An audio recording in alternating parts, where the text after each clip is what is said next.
platform. She had to rush to the front of the train, put the dog in a crate on the front of the train, husband at the back, got the children on, himself on, and unfortunately did not have time to get the luggage on.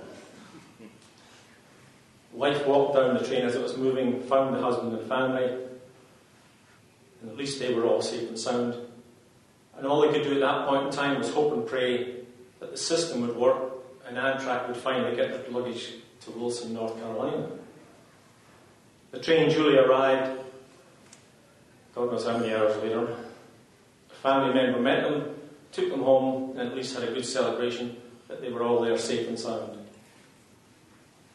The following evening, the husband and his brother-in-law travelled back to Wilson, and lo and behold, the system did work.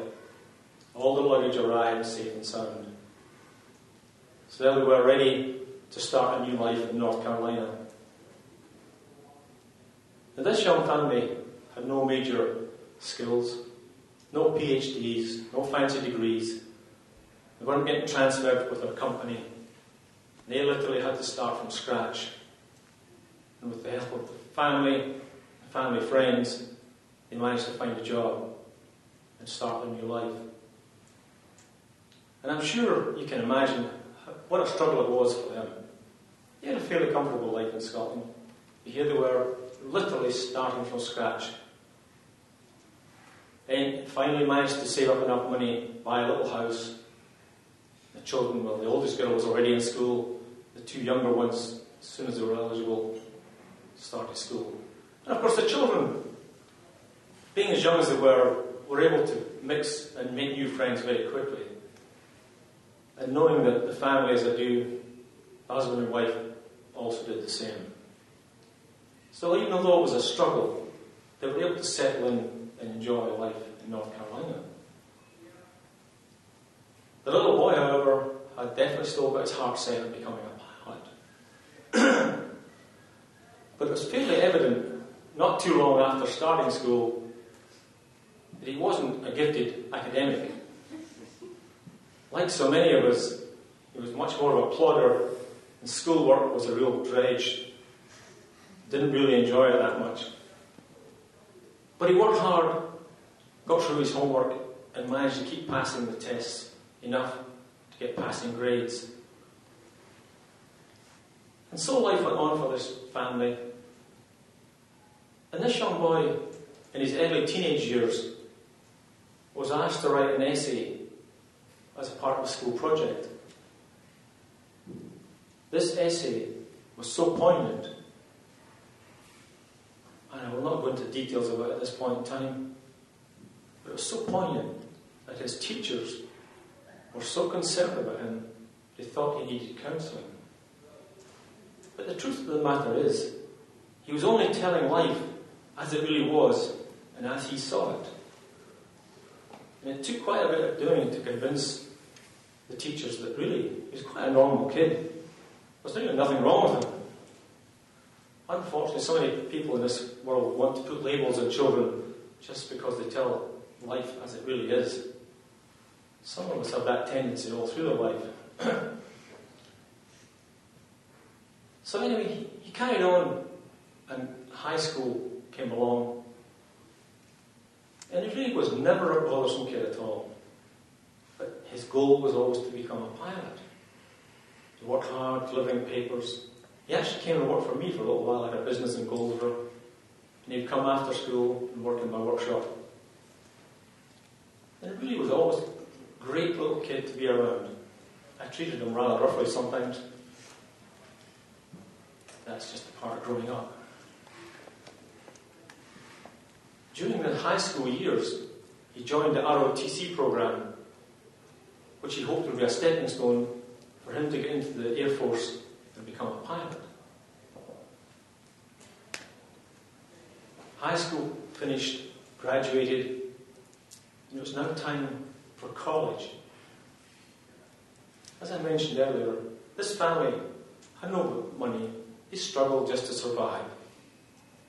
And the only way this young man could go to college was to do as his older sister had done and pay his own way. Without hesitation, he He said, "There's no problem, I will do it." Got off to college. He worked 2 and 3 jobs at a time. Washing dishes, bussing tables, waiting tables. Didn't matter what it took. He was right there working as hard as he could and doing his classwork and at least making passing grades. There's an old saying in Scotland that all work and no play makes Jack a dull boy. This young boy was never dull. It's quite obvious, no matter how hard he worked with his schoolwork and his jobs, he still managed to take time to enjoy a lot of the college experience in this country. It's a big part of college experience seems to be enjoying it. He certainly made use of that part of it. I don't know many of the stories. I'm sure if I did, I would not be able to tell them here this evening. But it was also very evident that joining the ROTC program was really good for this young man. You could tell the difference. He thoroughly enjoyed the discipline that was created through this program. He was never a bad boy, never got into trouble, but you could just tell the difference in him with this ROTC program. As his college experience was coming near the end, he had managed to attain a pilot slot through the ROTC program.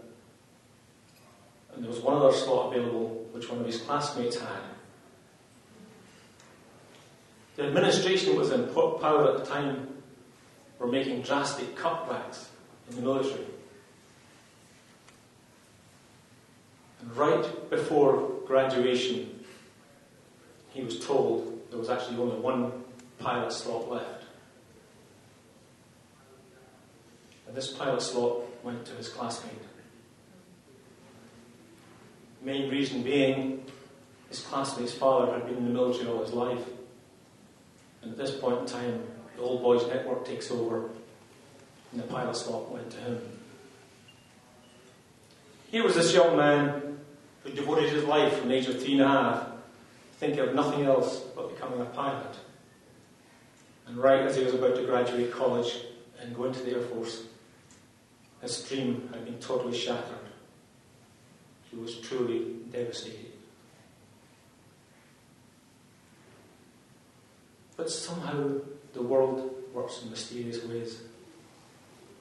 This young man also has an uncle who had been in the military, the Air Force, all his life, and was getting due to retire.